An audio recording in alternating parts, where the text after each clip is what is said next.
Welcome to the Global Assembly of Nations, a place of Lord's righteousness, faithfulness, salvation, love, and truth.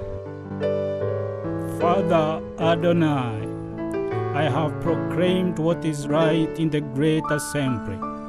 I did not restrain my lips, O Adonai. I did not hide your righteousness in my heart, but declared your faithfulness and salvation. I did not conceal your love and truth from the global assembly of nations. Oh, help me, Adonai. Hello. Welcome to series number 6 of part 1. And today we'll be looking at yet another attempt by Satan to deflect man from the will of God, from the order given by God to have the spirit read and the body follow. In our last episode, we noted that Ham and sinned against God. And he had taken the garment that was with his father and concealed it. He hid it from his brothers. And actually, he never wore that garment because he did not want to be discovered. Neither did he give it to Canaan, the son that was cast by the father. But he kept it for many, many years. And later gave the same garment to Cush, his son, who again did not wear it even for a day, but concealed it from the rest of the world, until he was very old, and his children were also old. And at that time he married again a very young lady at a very old age. And from this lady he got a son whose name was Nimrod. And it is this son that he gave that garment. And Nimrod, whom we know as the great hunter, wore this garment for the first time at 20 years. And this brings me to our key verse today. And we'll be reading from the book of Genesis, chapter 10, verse 8 and 9.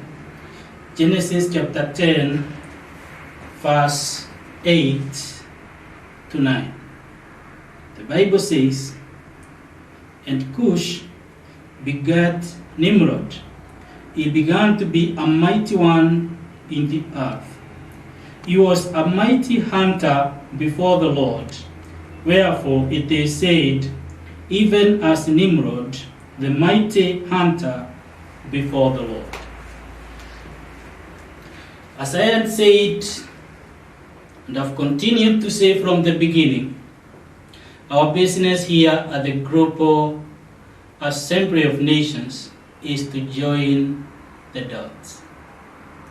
And looking back into the history, we find that Shem's son, who was called Arphaxad, the first son, at some point discovered some writings hidden under the rock after the floods that belonged to the Nephilims.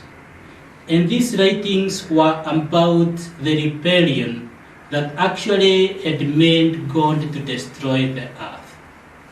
And Arphaxad took these writings, he liked them very much, he read through them, and secretly he started teaching everybody, secretly, ensuring that Shem, his father, and Noah, his grandfather, never caught him in this.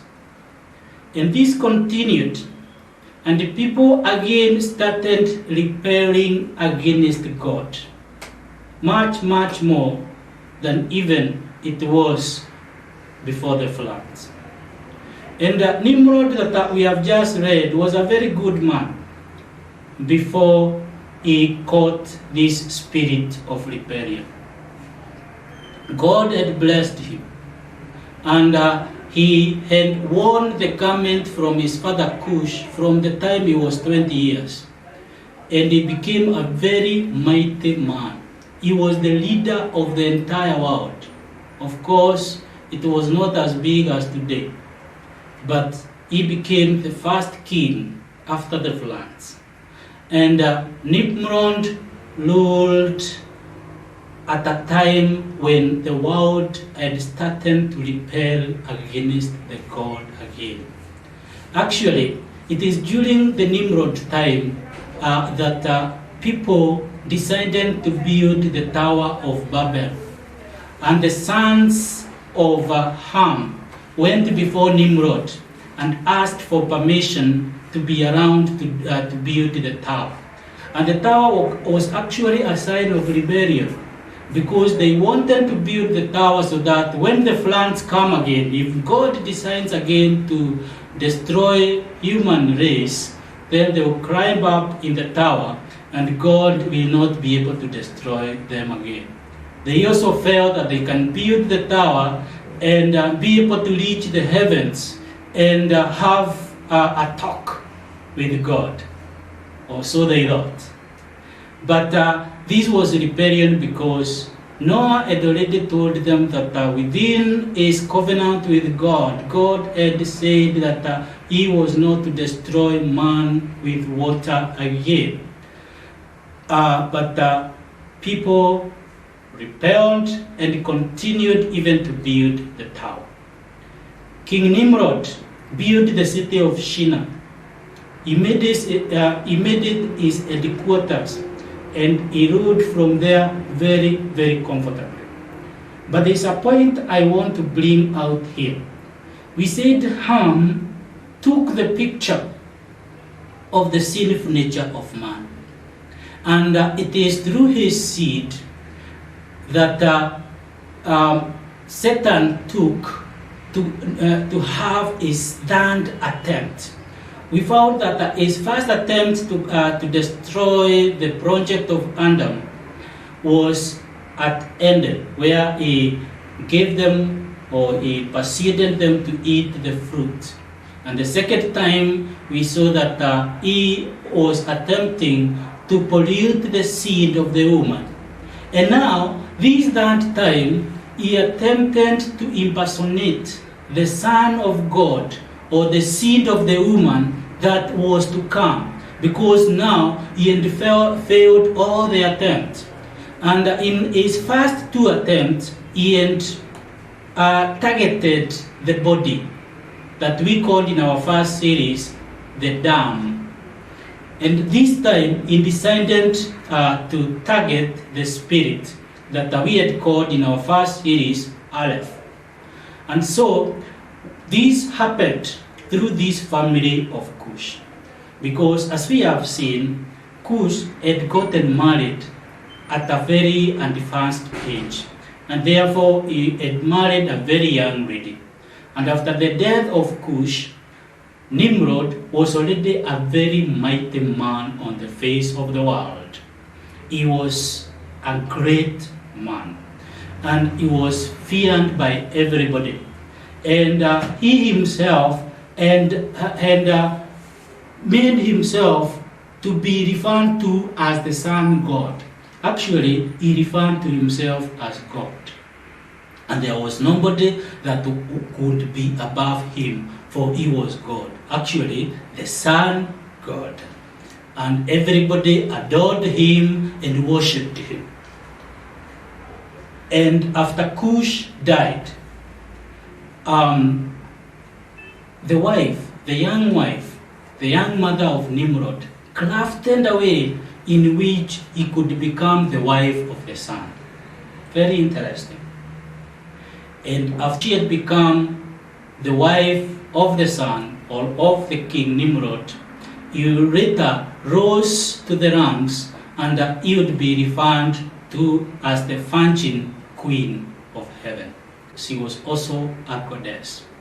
And soon later, after the death of Nimrod, this young lady conceived and gave birth to a son that he again referred to as the Son of God. And in the whole world then, it was known about Nimrod, who was God the Father, and the young lady as God the Mother, and this other son that the lady made people to believe that was conceived through Nimrod, who was already dead, was the Son of God.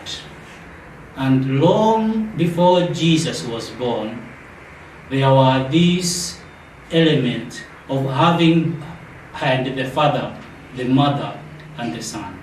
And the whole thing was an attempt by the devil, the third attempt again, aiming at the spirit of man, to confuse man, to mock the seed that was to come, so that when Jesus is finally born, then it will not have much impact. And this affected many continents. In the Indian continent, you'll find a son of God there, who is very far from Jesus.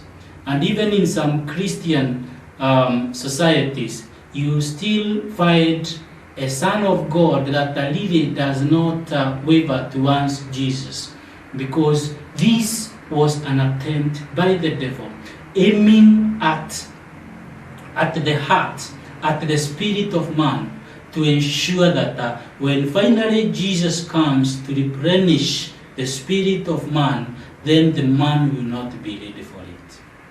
And therefore, it is important to ensure that we keep our spirit pure. Now, this is a story about Ham, and we have said that this represented the sinful nature of man.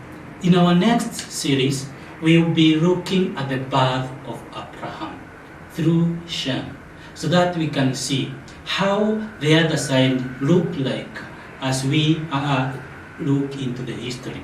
Remember, in the world up to now, we are having one nation. Thank you very much for being with us at Global Asona today. God bless you.